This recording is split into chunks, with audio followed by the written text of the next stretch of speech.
Olá, pessoal, espero que todos estejam bem e daremos início a mais uma aula, certo? Hoje nós vamos começar a estudar o conceito de plano tangente e aproximação linear, tá? Para definir o conceito de plano tangente ao gráfico de uma função de duas variáveis, nós precisaremos de alguns conceitos anteriores e, por conta disso, nós vamos dividir esse estudo em 3 partes, tá bom? Então, agora nós vamos fazer a primeira parte. Bom, após o estudo das derivadas parciais, nós estamos em condições de definir um conceito mais amplo, que é o conceito de diferenciabilidade para funções de duas variáveis, tá bom? Bom, então, vamos lá. Seja f uma função definida em um subconjunto do R2, o domínio de f está em R2, uma função de duas variáveis, e x0, y0, um ponto do domínio dessa função, tá?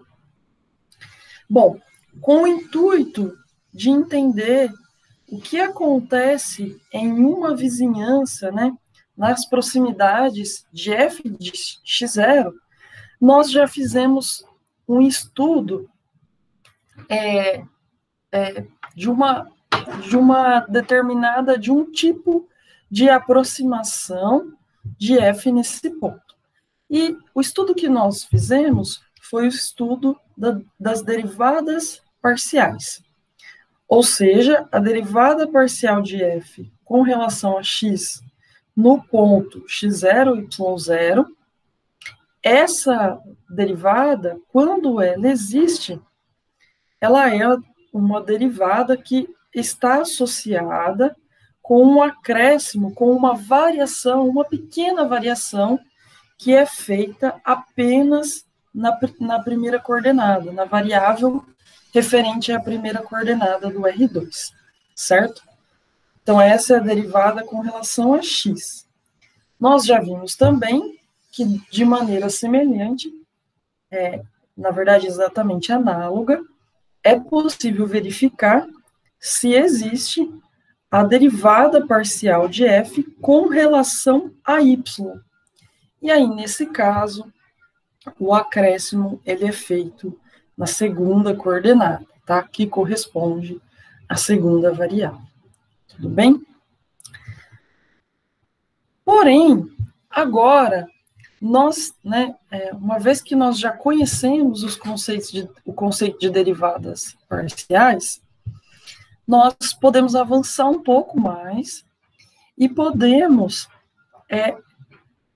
investigar o que acontece quando nós fazemos agora o acréscimo tanto na primeira coordenada quanto na segunda coordenada. Ou seja, agora nós fazemos um pequeno acréscimo representado pelo ΔX na primeira coordenada e um pequeno acréscimo representado por ΔY na segunda coordenada. Esses dois acréscimos agora eles são simultâneos, certo? Então percebam que a gente caminha para um estudo, né, um pouquinho diferente do que a gente fez no caso de derivadas parciais, tá? Bom, uma das ideias é entender o que acontece com o comportamento da f em x0, y0, quando a gente faz esse acréscimo tanto na primeira coordenada quanto na segunda coordenada, tá? Então, nós queremos estudar, a ideia é que nós estudemos pertinho do ponto f de x0, y0, tá? Então, só para ter uma ideia, né, estamos interessados no comportamento perto desse ponto, certo? Por conta disso, quando a gente soma esses dois acréscimos, como no caso de derivadas parciais, a gente precisa compensar essa soma de alguma forma. Então, veja que nós vamos subtrair o valor exato de f de x0 e y0. Além disso, nós também vamos subtrair, vejam que aqui o menos 1 multiplica todo mundo, né? Nós vamos subtrair um termo proporcional ao ΔX e um termo proporcional ao ΔY. Por que proporcional? Porque eu estou multiplicando por A, que é um número real, e estou multiplicando por B, que é um número real, tá? Por definição, essa expressão, pessoal, que está aqui, ó, grifada em verde, né? Vejam, eu faço um acréscimo, mas aí eu tento compensar esse acréscimo, porque eu estou interessada em estudar na vizinhança de f de x0 e y0. Essa compensação, ela é feita subtraindo esses termos, certo? Bom, então, por definição, essa expressão que está em verde é chamada de erro, né? E nós iremos denotar essa expressão por E de x0 mais ΔX, y0 mais ΔY, tá? Então, veja, essa expressão em verde, tá? Será denotada dessa forma aqui. Então, o E de x0 mais ΔX, y0 mais ΔY é exatamente igual ao que está ali no quadradinho verde. Tudo bem? Então, como eu já disse, né, anteriormente, a ideia é fazer um estudo bastante próximo de f de x0 e y0. Ou seja, nós queremos ver o que acontece com a função bem pertinho desse cara aqui. Ou seja, nós queremos ver o que acontece quando nós fazemos uma variação na primeira variável e uma variação na segunda variável, o que acontece com o comportamento da função, tá? Mas, como eu disse, é bem pertinho desse ponto. Essa variação, ela é bem pequena. O ΔX e o ΔY, eles são bem pequenos, tá? Além de compensar... Aí, aqui faltou um parêntese, olha, ainda bem que eu vim, vou colocar aqui, tá? Então, além de compensar o acréscimo ΔX e ΔY fazendo essa subtração, o que nós fazemos também é uma espécie de média, digamos assim, tá? A grosso modo, a gente pode dizer assim, olha, nós vamos fazer um acréscimo, certo? E eu vou, então, fazer uma espécie de média desse acréscimo, fazendo a divisão pela norma do vetor, cuja extremidade desse vetor é ΔX, ΔY. Para quem não lembra, aqui, né, fazendo uma rápida revisão de GA, tá? Para quem não lembra, a norma de um vetor, ela é dada por essa expressão aqui, tá? É isso que nós vamos utilizar. De um vetor cuja extremidade é ΔX, ΔY, nada mais é do que a raiz quadrada de ΔX ao quadrado mais ΔY ao quadrado, tá? Tudo bem? Então, vejam, vou repetir tudo que eu falei até agora. A ideia é ver como o f varia perto desse ponto aqui, do x0, y0, a taxa de variação, certo? Conforme nós fazemos variações nas variáveis. Quem são as variáveis? X representa a primeira, Y representa a segunda, Por isso que essa variação aqui é representada por ΔX e essa variação é representada por ΔY. Mas a ideia é que essas variações sejam tão pequenas quanto a gente queira, certo? Por isso, nós vamos fazer uma espécie de média, tudo bem? Dividindo por essa norma aqui, certo?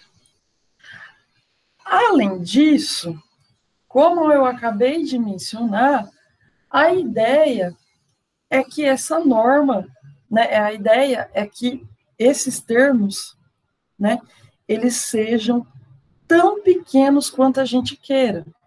Por isso que, além de fazer essa espécie de média, nós vamos ainda olhar o limite quando ΔX e ΔY tendem a zero, tá?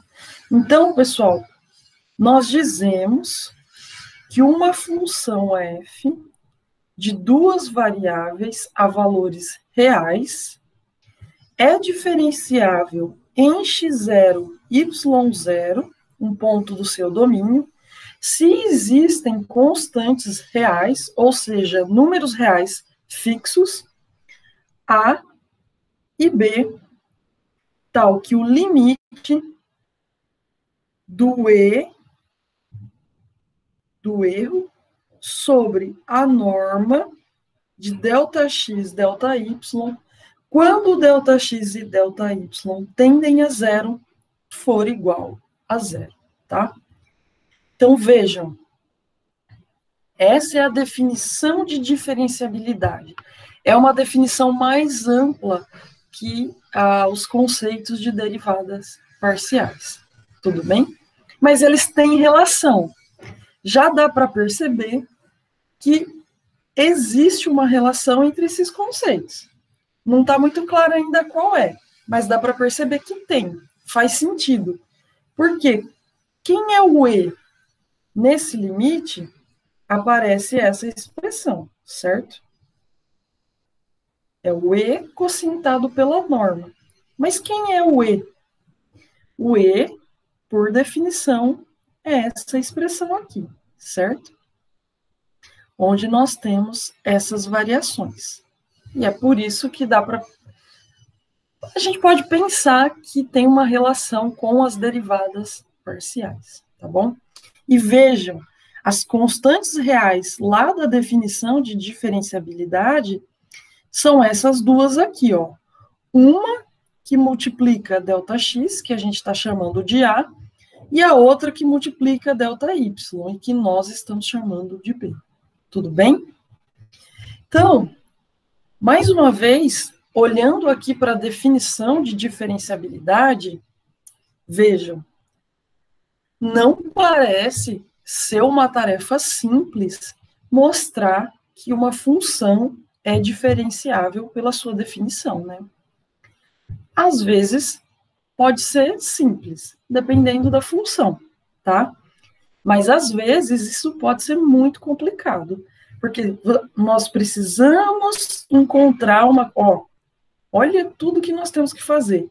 Encontrar uma constante A, encontrar uma constante B, de tal forma que esse limite tende a zero. Certo? Pode ser que esse limite nem tenda a zero. Mas, via definição, ou seja, pode ser que não existam A e B, tais que esse limite tende a zero, certo? Por não ser uma tarefa tão simples assim,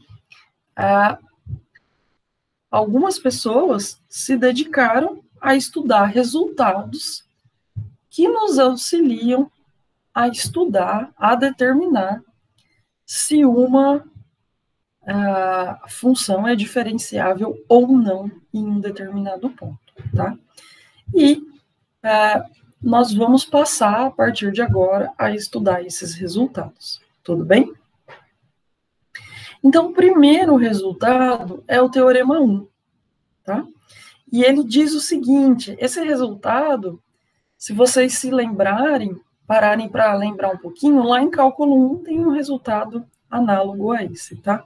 Então, esse resultado é uma generalização do que vocês já estudaram em cálculo 1, certo?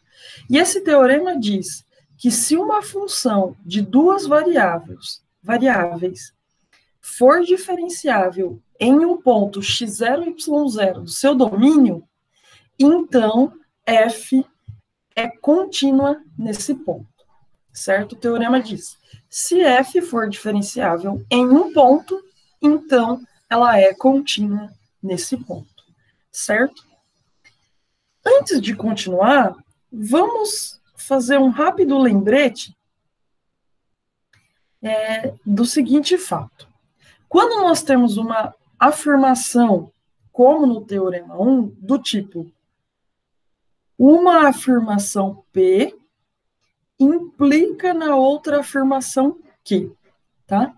Na teoria de lógica, nós sabemos que também é verdade uma segunda afirmação, que nós chamamos de contrapositiva, que é essa daqui.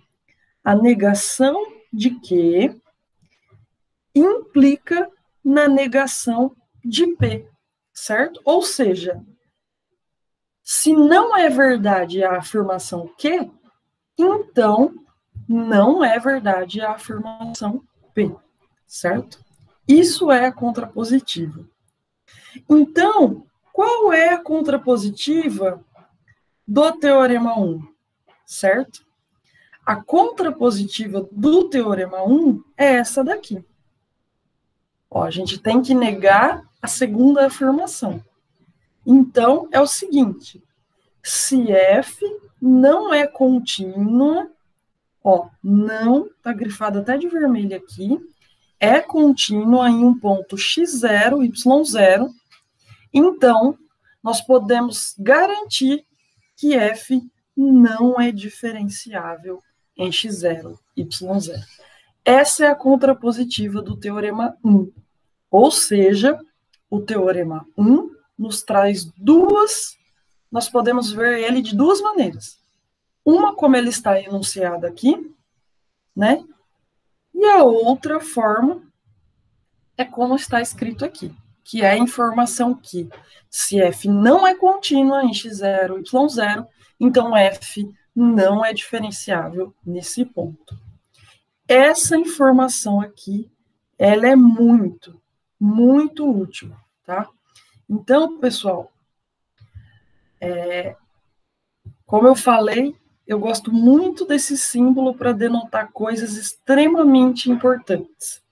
Esse teorema aqui, essa informação, para não duvidar que ela é extremamente importante, pode fazer aí um importante ao infinito. Tudo bem?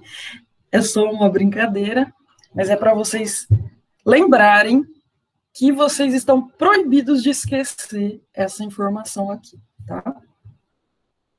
Então, vamos lá. Vamos tentar usar essa informação, então, já que ela é tão importante assim, né? Vamos fazer um exemplo, certo?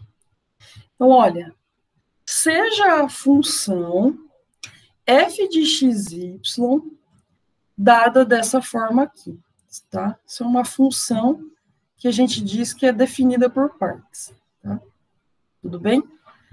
Ou seja, para todo x e y diferente do 0, 0, que é a origem do R2, a função f pega um par x e y e leva nesse quociente aqui. Certo? Mas aí, vejam, a gente não pode dividir por 0. E na origem, se a gente fosse tentar manter essa expressão, não ia dar certo. Tá? F não estaria bem definida na origem, porque daria 0 aqui embaixo. Tudo bem? Porém, a definição de F diz que para x e y, para o ponto x e y igual a 0, 0, o valor de f é 0.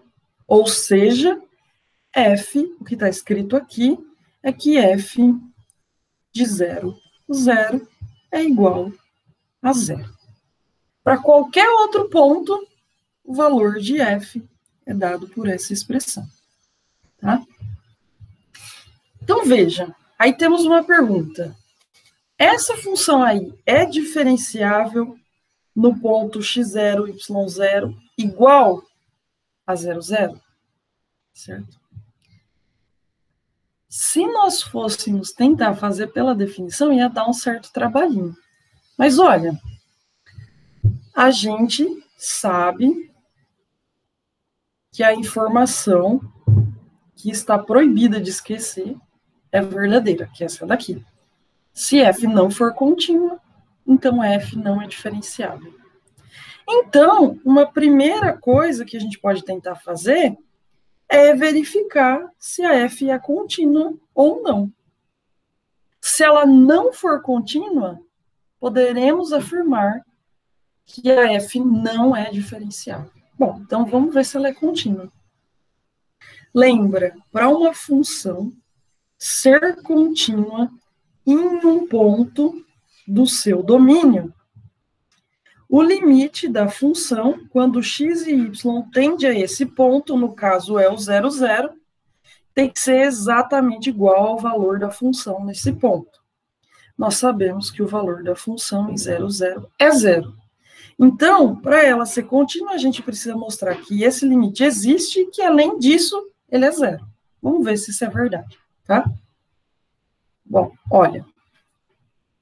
Aqui está novamente a lei da f, a definição da f, tá? Então, vamos lá. Vamos fazer esse limite aqui, ó. O f de x, y, quando x e y tende a 0, 0, tá?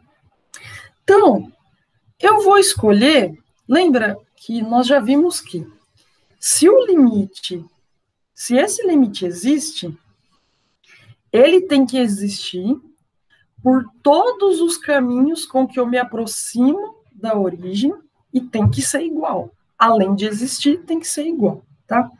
Então, por exemplo, eu vou me aproximar da origem através do caminho y igual a 0. Bom, a origem está aqui. É o ponto em vermelho, certo?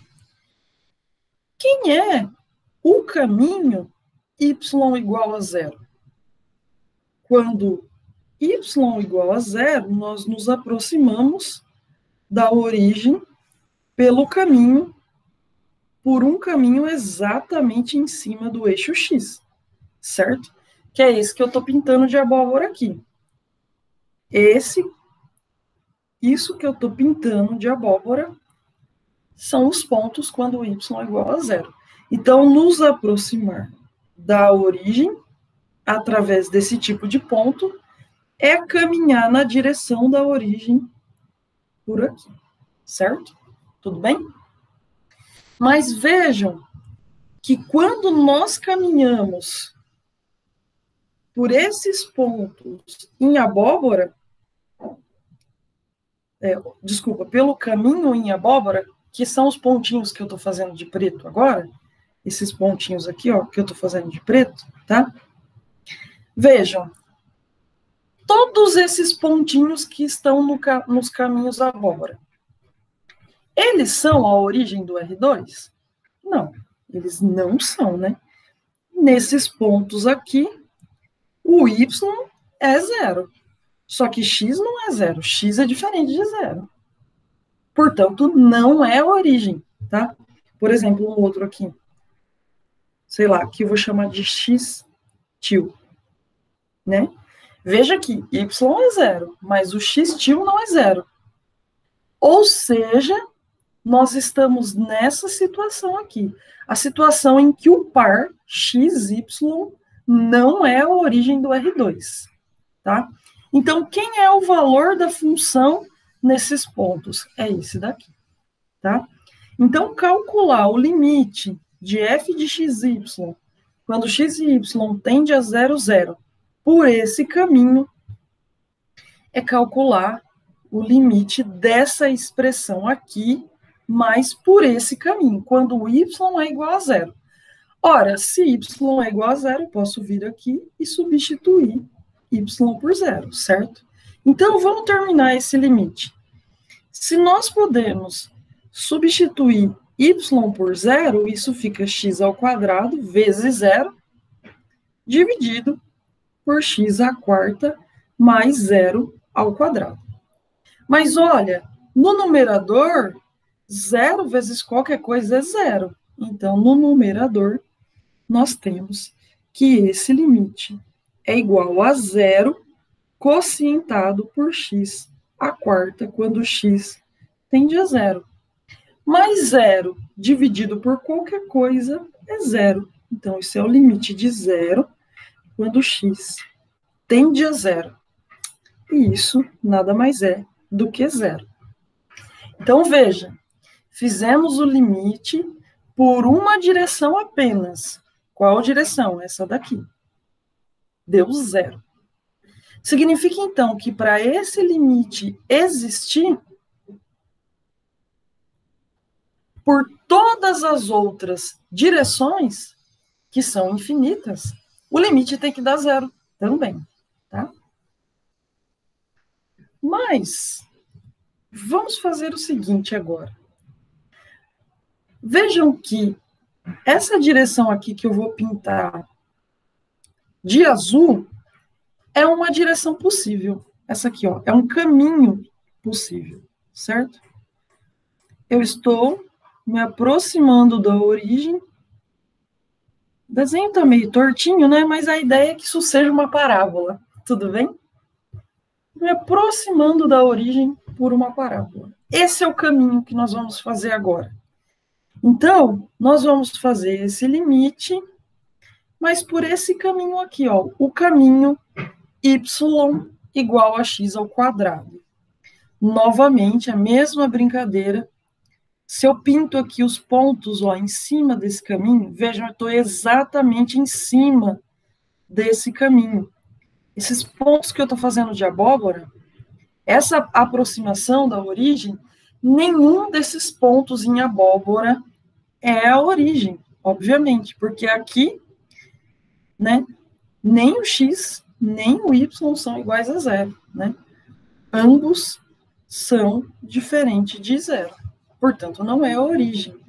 Então, novamente, esse limite nós olhamos para essa expressão aqui, certo? Porém, com y igual a x ao quadrado. Então, no lugar de y, eu posso colocar x ao quadrado. Então, vamos terminar. Então, isso é x ao quadrado vezes y, mas y também é x ao quadrado. Tudo isso dividido por x à quarta, mais x ao quadrado, quando x tende a 0, tá? E isso é igual ao limite de x à quarta sobre x à quarta mais x à quarta, quando x tende a 0. E isso, por sua vez, é o limite de x à quarta sobre 2x à quarta, quando x tende a 0. E isso nada mais é do que o limite, ó, esse x à quarta eu vou cancelar com esse. Então, isso é o limite de meio, quando x tende a 0. Mas limite de meio é uma constante. É meio. Opa! Então, aí tem um problema, né? Por essa direção, o limite existe e deu meio. Porém, por essa direção, o limite deu 0. Eles teriam que ter dado iguais. Isso significa que esse limite aqui não existe. Se esse limite não existe, a função não é contínua em 0, 0. Tudo bem? Portanto, a conclusão é que essa função aqui não é contínua, porque esse limite não existe.